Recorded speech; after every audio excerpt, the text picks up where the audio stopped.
ಅದಕ್ಕೆ ಇಂಬು ಕೊಡಲಿಕ್ಕೆ ನಮ್ಮ ಯುವಕರು ಪಣ ತೊಟ್ಟು ಒಂದು ಕಾರ್ಯಕ್ರಮವನ್ನು ಪ್ರತಿ ವರ್ಷ ಆಚರಣೆ ಮಾಡ್ತಿದ್ದಾರೆ.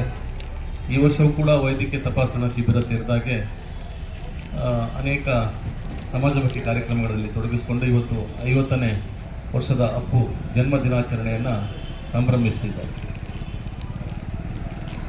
ಇಲ್ಲಿ ಅವರ ಹುಟ್ಟುಹಬ್ಬದ ಸಂಭ್ರಮ ಮತ್ತು ಅವ್ರು ನಮ್ಮ ಜೊತೆ ಇಲ್ಲ ಅನ್ನುವ ಒಂದು ದುಃಖ, ಎರಡರ ಮಿಶ್ರಣ ಭಾವ ಕಾಡಿಸ್ತಾ ಇರೋದಿಲ್ಲ.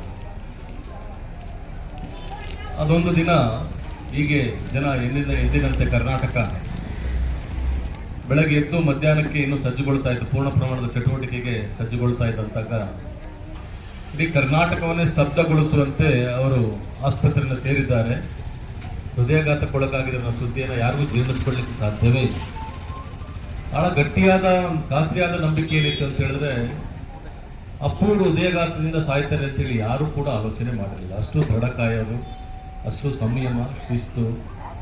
ಅವರು ಡ್ಯಾನ್ಸ್ಗೆ ನಿಂತರೆ ಅವರು ಕರ್ನಾಟಕದಲ್ಲಿ ಇಡೀ ಭಾರತದಲ್ಲೇ ಬಹುಶಃ ಒಂದು ಪ್ರಮುಖ ನಟರಾಗಿ, ಮುಂಚೂಣಿ ನಟರಾಗಿ, ಅವರಷ್ಟು ಆಕರ್ಷಣೀಯವಾದ ಇದನ್ನು ಯಾರು ಮಾಡ್ತಿರ್ಲಿಲ್ಲ.